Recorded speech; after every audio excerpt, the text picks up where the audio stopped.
moi j'interviens pour l'URSSAF, qui est l'organisme de recouvrement des cotisations et contributions pour le système de protection sociale français.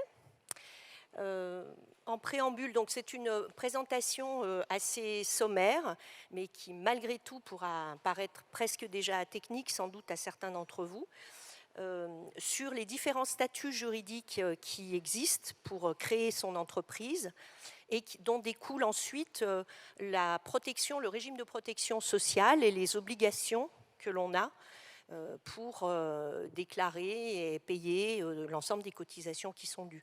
Alors, en rapide préambule, je vais peut-être mettre l'image. Donc, voilà, ça y est, c'est super. Merci beaucoup. C'est tout bien organisé. Donc, l'intitulé de ma présentation, c'est « Créateur, à chaque statut, sa protection sociale ». En préambule, dire quand même que l'URSSAF collecte les cotisations et contributions qu'elle reverse à l'ensemble des organismes qui sont, eux, des organismes dits prestataires, qui sont les caisses primaires, les caisses de retraite, les caisses d'allocation familiale, plus d'autres structures, d'autres organismes qui financent les transports urbains, l'aide à la rénovation au logement, enfin différents dispositifs de vie en société. Et à partir de là, les cotisations et contributions qui sont collectées sont remontées en 5 heures à la Caisse nationale, à l'URSSAF Caisse nationale, qui les redéploie auprès des organismes prestataires. Et c'est cette très grande rapidité et rigueur dans la collecte des cotisations qui permet d'avoir un système de protection qui est relativement, on ne va pas dire forcément confortable pour tout le monde, mais qui a fait ses preuves, et particulièrement depuis le début de la crise Covid.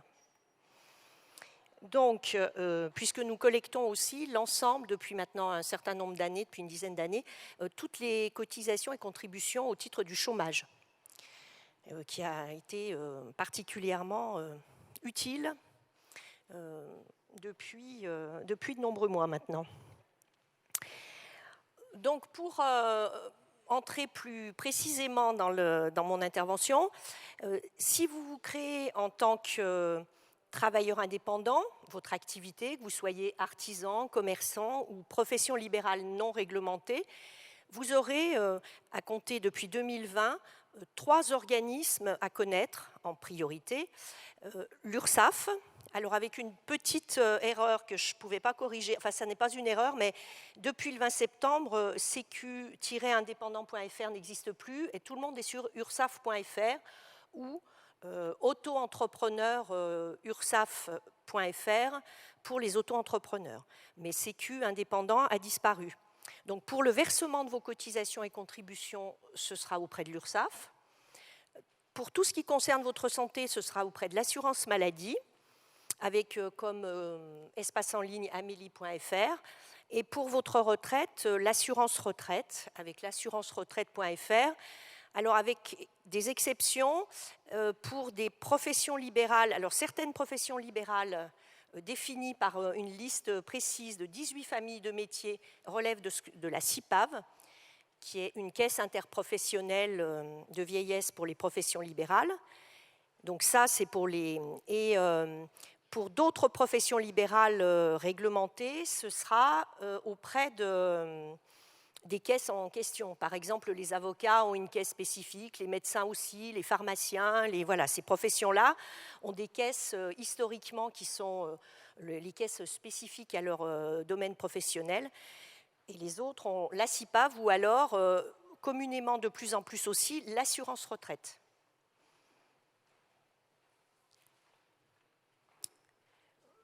Donc, s'agissant des différents statuts qu'il est possible d'avoir, si vraiment je suis trop technique ou que ça n'est pas du tout clair, vous pouvez lever la main et éventuellement soit demander une précision ou me dire là on est perdu. Vous pouvez répéter, hein, c'est tout à fait possible. Hein. Donc, les différents statuts qui s'offrent à vous. Il y a déjà il y a une ligne de partage qui se fait entre le statut de non-salarié ou au contraire le statut d'assimilé salarié. Si vous faites le choix d'être non salarié, vous pourrez être seul ou alors organisé à plusieurs pour l'activité de l'entreprise, en termes de direction de l'entreprise. Et puis, même chose si vous êtes assimilé salarié, vous pourrez être seul ou assimilé, ou plusieurs, pardon. Donc, s'agissant du côté non salarié, si vous êtes seul, vous avez différentes options qui sont l'auto-entrepreneur, les entreprises individuelles traditionnelles telles qu'elles existaient avant que se crée le statut d'auto-entrepreneur, l'entreprise unipersonnelle à responsabilité limitée, dans lequel vous serez gérant associé unique, donc majoritaire, donc non salarié, puis la SARL, société à responsabilité limitée, où là aussi vous serez gérant majoritaire. Et en face, vous avez la possibilité d'être ce qu'on appelle assimilé salarié. Alors, au regard de la protection sociale et donc de l'URSSAF, vous serez un salarié classique, je dirais. En revanche, on dit assimilé salarié parce qu'au regard du droit du travail, vous ne serez pas reconnu comme salarié et vous ne cotiserez pas au chômage, enfin, vous ne serez pas couvert par les assurances chômage et vous devrez souscrire il sera souhaitable que vous souscriviez une assurance à ce titre-là, à titre privé. Alors là aussi, vous pouvez être seul ou plusieurs, en EURL, mais à ce moment-là, vous êtes forcément un gérant non associé, parce qu'étant seul, si vous êtes associé, vous détenez toutes les parts, donc vous ne pouvez plus être salarié, vous êtes forcément gérant majoritaire non salarié. En SASU, société par action simplifiée unipersonnelle, où là, vous avez le statut d'assimilé salarié, en SARL, ou alors en société anonyme, SA ou SAS, société par action simplifiée, où là, vous aurez un statut d'assimilé salarié. Effectivement. Alors, ces différents statuts, vous pouvez les comparer sur monentreprise.fr, qui est un site dédié à l'accompagnement en termes de choix de statut et des incidences que chaque statut a. Et franchement, il est très bien fait. Alors, en fonction du choix du statut juridique et du régime fiscal, le régime social sera différent parce qu'effectivement, moi je vous parle de l'URSSAF, mais vous avez aussi comme interlocuteur assez essentiel l'administration fiscale. Donc là, vous aurez un régime fiscal différent et de ce régime fiscal pourra aussi découler des particularités dans votre statut, dans votre la considération, enfin le classement de votre statut. Donc pour bénéficier d'une protection sociale, il faudra payer des cotisations. Et selon votre situation, vous pourrez, le cas échéant, bénéficier d'une aide qu'on appelle l'ACRE, l'aide à la création ou à la reprise d'entreprise, qui permet de bénéficier d'exonération ou d'abaissement de taux de cotisation.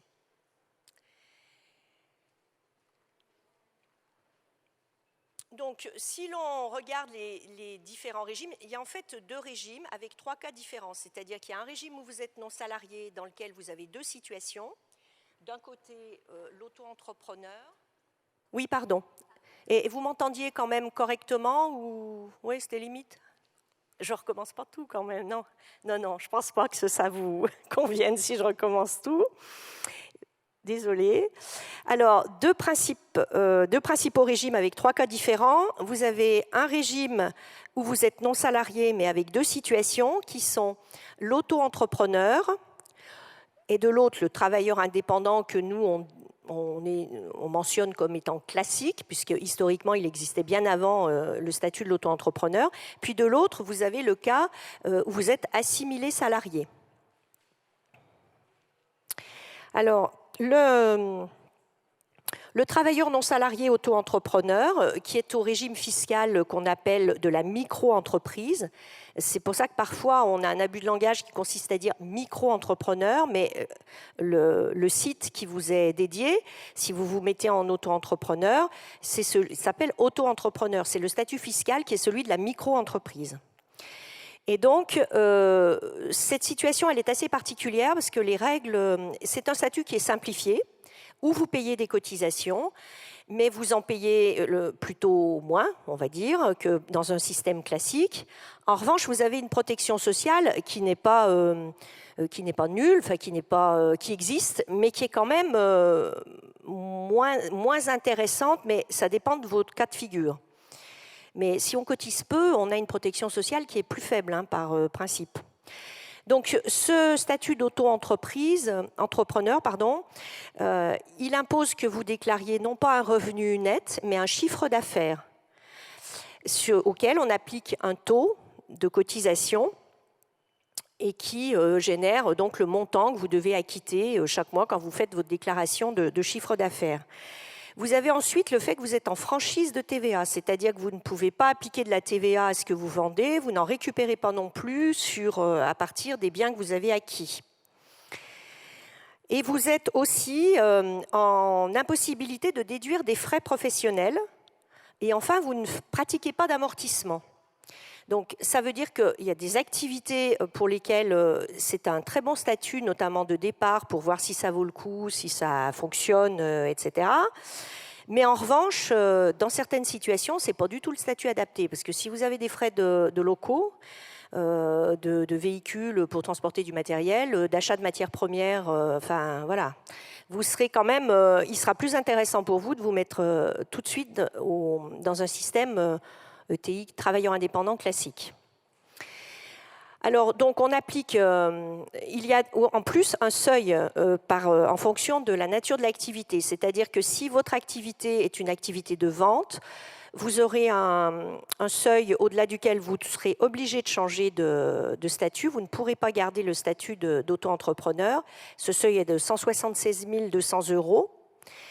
Et si vous avez une activité de prestation de service, ce seuil est à 72 600 €.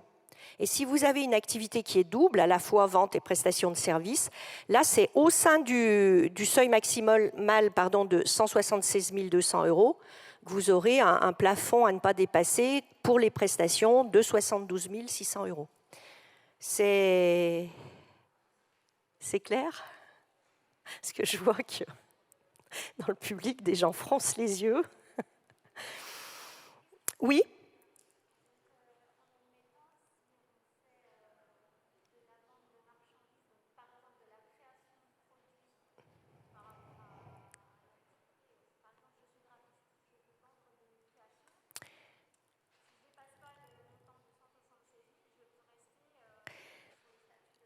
Vous pouvez être auto-entrepreneur.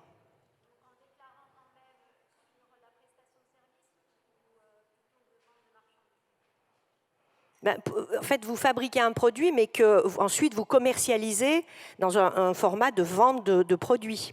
Après, c'est plus par rapport au fait du coût de l'acquisition des matières premières. Selon ce que vous fabriquez, si vous avez beaucoup de produits à acheter, si vous avez besoin de machines ou enfin d'un matériel spécifique qui nécessiterait que vous l'amortissiez, ou là, c'est peut-être pas le statut idéal. Voilà.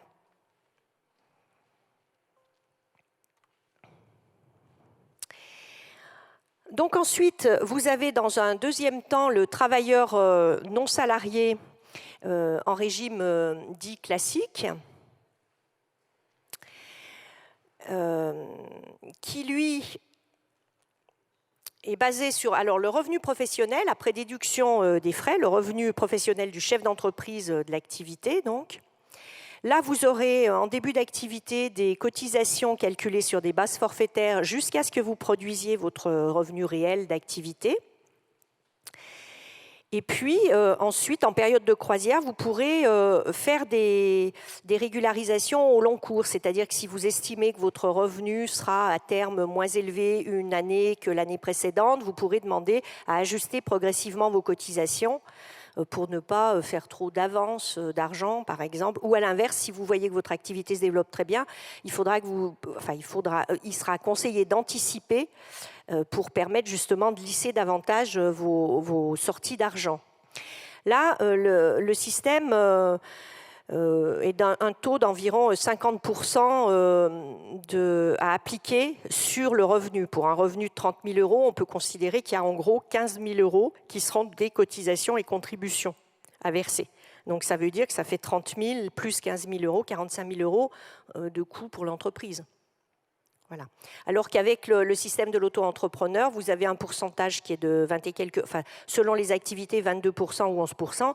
Et puis, avec l'aide à la création, vous pouvez minorer pendant un certain nombre de mois de 50% ce taux de cotisation. Après, dans le régime classique, vous avez aussi des cotisations minimales, même quand vos revenus sont à zéro. Et à ce moment-là, donc, il faut aussi pouvoir l'anticiper et l'intégrer à votre projet et à la réflexion que vous avez sur le choix du statut que vous pouvez prendre. Ensuite, enfin, les deux premiers régimes, donc le premier régime avec deux situations, c'était le statut de travailleur indépendant ou dit non salarié. Là, c'est le deuxième régime qui est celui du mandataire social assimilé salarié, donc les gérants majoritaires de sociétés. Là, pour le coup, on assoira les cotisations dues, qui sont les cotisations du régime général. Si vous êtes actuellement, pour certains d'entre vous, salariés, ce sera ce système-là qui s'appliquera à vous en tant que dirigeant de l'entreprise. Et là, vous paierez des cotisations salariales et patronales avec, pour un coût de 80... Oui, un taux d'environ 80% sur du salaire net et 62% sur du brut.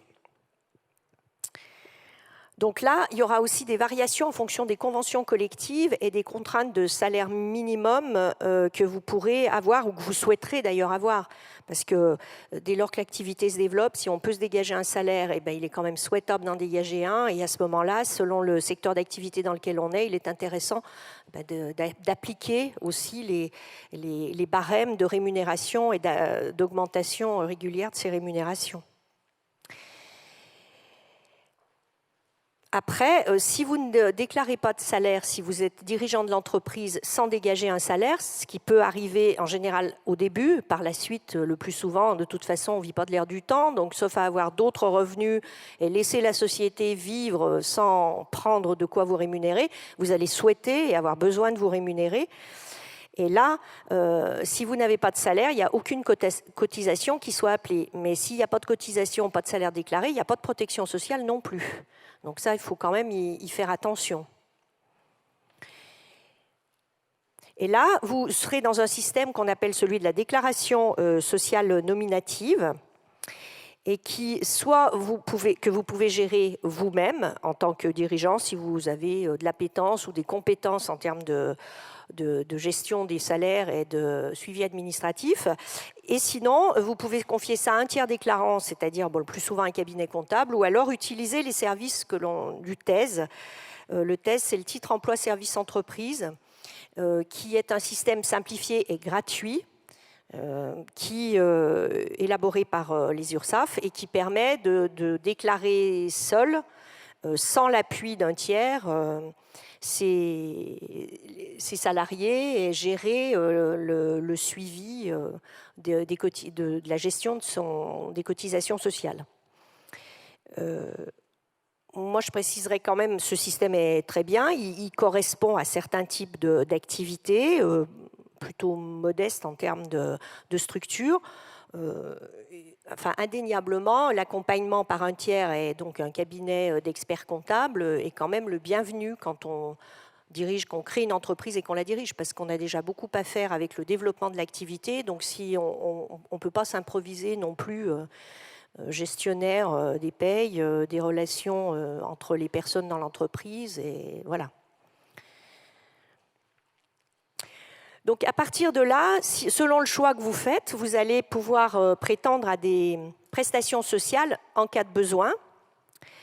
Et selon soit des remboursements si vous consultez un médecin, des allocations familiales si vous êtes dans un profil qui peut y prétendre, des avantages de retraite pour ceux qui, dans la dernière partie de leur vie professionnelle, développent une activité indépendante ou en société, mais c'est vrai que les plus jeunes d'entre vous seront moins directement concernés par le système de retraite et le fait de se la constituer. Mais bon, malgré tout, ça, il faut l'avoir présent à l'esprit.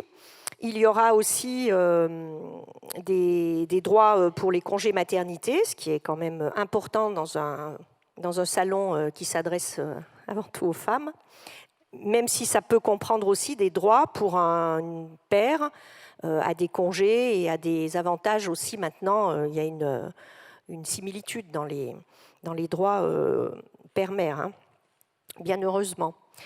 Alors, et pour d'autres, faites attention dans le statut d'indépendant. Ça va être différent. Enfin, dans les différents statuts, il y aura une distinction sur les accidents, les indemnités journalières partiellement, les accidents du travail, la formation professionnelle et la mutuelle santé. C'est-à-dire que les indemnités journalières depuis là, le mois de juillet, les travailleurs indépendants peuvent aussi bénéficier d'indemnités journalières sous réserve de remplir des conditions assez strictes, alors que les salariés, dès lors qu'ils sont rémunérés, que les rémunérations sont déclarées et qu'ils ont une absence, il y a prise en charge avec indemnité journalière. Bon. Donc ça vient de changer tout récemment, mais sous conditions. Après, pour les accidents du travail, notamment dans le cadre de l'auto-entreprise, vous n'êtes pas couvert. Donc il est important, selon le secteur d'activité, du coup, particulièrement dans lequel vous allez développer votre entreprise, de le prendre en compte.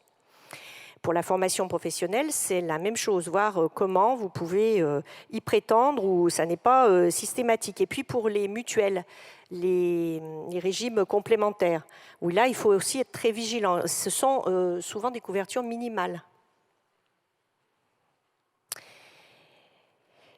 Alors, donc, c'est vrai que l'accent est mis maintenant sur le fait qu'on est dans un système où on utilise beaucoup les sites Internet et où on souhaite que les gens soient en autonomie sur le suivi de leurs comptes et de leurs cotisations, particulièrement du côté de l'URSSAF, mais c'est vrai de tous les partenaires dont on a parlé, la retraite, la santé, voilà. Mais ces sites sont régulièrement améliorés, permettent aussi de suivre l'historique de son activité, de poser des questions, de faire des demandes par exemple régulièrement d'attestation de vigilance selon le secteur d'activité. Vous allez peut-être concourir à des marchés publics ou pas. Et là, vous pourrez faire dans vos espaces comptes vos demandes, alors soit sur le compte qui vous est rattaché selon votre statut, ursaf.fr, auto-entrepreneur, enfin voilà. Il existe des accompagnements, mais alors là, après, c'est différent dans les régions et c'est encore différent au sein des départements dans une même région. Mais il est toujours possible dans les différents sites de l'URSSAF de solliciter des entretiens particuliers pour des accompagnements spécifiques et puis un peu faire comme des pas à pas, on va dire, pour le développement de son activité. Ici, nous avons un stand au rez-de-chaussée, donc si vous souhaitez, après la présentation, venir demander des précisions ou faire un focus sur l'un des points qu'on vient d'aborder, n'hésitez pas. Il y a aussi, dès lors que les entreprises sont en difficulté, des possibilités aussi d'accompagnement. Il faut l'image selon laquelle on est difficilement accessible ou tout au moins pas à l'écoute des difficultés que peuvent rencontrer les entreprises, elle est très datée maintenant. Et c'est vrai qu'en plus, bien avant la Covid, mais la Covid étant passée par là, on sait très bien que les entreprises, elles rencontrent malheureusement, pour certaines d'entre elles, des difficultés. Alors, il existe aussi, en cas de difficulté, alors ça c'est pour les statuts d'indépendants, que ce soit auto-entrepreneur ou travailleurs indépendants, sous certaines conditions, il est possible de bénéficier d'actions d'aide ponctuelles, soit de la caisse primaire, soit de la caisse CARSAT pour le régime de côté retraite. Et puis, il existe aussi un conseil de la protection sociale du travailleur indépendant qui peut allouer des aides dans des situations particulièrement difficiles. Et pour les professions libérales, alors ce sera, pour celles qui relèvent de la CIPAV, une nouvelle fois, ce sera auprès de la CIPAV qu'ils en feront la demande et pas auprès de ce conseil de protection sociale. Mais c'est la seule distinction parce que les conditions ensuite sont sensiblement les mêmes pour prétendre à cette aide sociale. Enfin, ce que je ne souhaite pas, je ne vous souhaite pas, parce qu'on ne démarre pas une activité en se disant on va être en difficulté, il faudra qu'on soit aidé, mais bon, on peut avoir besoin quand même d'être aidé après avoir démarré depuis peu de temps une activité. Après, pour les informations dont vous pourriez avoir besoin, il y a le site de l'URSSAF.fr pour les travailleurs indépendants, dits classiques, et puis le site de l'auto-entrepreneur ursaf.fr pour les auto-entrepreneurs. Ce que j'ajouterais, qui ne figure pas ici, parce qu'après ce sont de la diffusion d'informations sur YouTube ou sur Twitter ou encore sur LinkedIn, avec la rediffusion de présentations et de divers webinaires qu'on peut être amené à faire pour informer les gens. Mais j'ajouterais le site monentreprise.fr, qui vraiment permet de faire des simulations. Le coût, si vous vous inscrivez en assimilé salarié, si au contraire vous êtes en indépendant, en auto-entrepreneur, avec juridiquement à côté des différents statuts pour lesquels vous pouvez opter, on vous donne aussi des informations, quels sont les interlocuteurs auprès desquels il faut que vous vous tourniez en société, il y a des statuts à élaborer. Après, il ne faut pas penser que parce qu'on se met en société, il y a un coût de départ qui est c'est vrai que ne pas faire de statut ou en faire, c'est différent. Après, on trouve des tas de choses sur Internet pour tout faire soi-même. Voilà. On trouve aussi des tas d'informations avant même d'être allé chez le médecin auxquelles on demande de nous faire la prescription qu'on a pensé tout seul. Mais au bout d'un moment, il y a des compétences juridiques, des compétences en termes d'expertise comptable et qui sont quand même liées à une formation qui est souvent longue et qui fait que ces gens-là peuvent aussi être de bons conseils. Et voilà, donc ne pas hésiter à regarder les différents statuts et ne pas s'arrêter. L'auto-entrepreneur, c'est un statut qui peut être très intéressant, mais sous certaines conditions aussi auxquelles il faut bien penser. Voilà. Pour moi, j'ai abordé l'essentiel de ce qu'il était souhaité que nous voyions. Après, je ne sais pas si vous avez des questions. Oui ? Si vous pouvez parler un petit peu plus fort, ou baisser le masque, je ne sais pas si c'est autorisé en termes de... Oui. Oui, alors tout dépend. Déjà, si c'est une activité, selon le domaine dans lequel vous travaillez, vous pouvez être tenu, de par le règlement intérieur de l'entreprise et puis les directives qu'a donné la société dans laquelle vous êtes, de déclarer. Et certaines activités ne peuvent pas se cumuler avec certains emplois salariés. C'est le cas des salariés de l'URSSAF. On est salarié du système privé, on n'est pas fonctionnaire, on n'est même pas non plus assimilé. Et du coup, si certains souhaitent avoir une activité d'auto-entrepreneur, toutes ne nous sont pas autorisées. Dans tous les cas, il faut qu'on voit avec notre employeur pour lui soumettre l'information. Après, vous pouvez travailler pour une société et avoir cette activité d'auto-entrepreneur en parallèle. Faites attention que selon la nature de l'activité, il ne faut pas qu'elle vienne en concurrence. Voilà. Bon, après, ce sont des règles de bon sens aussi. Voilà. Merci.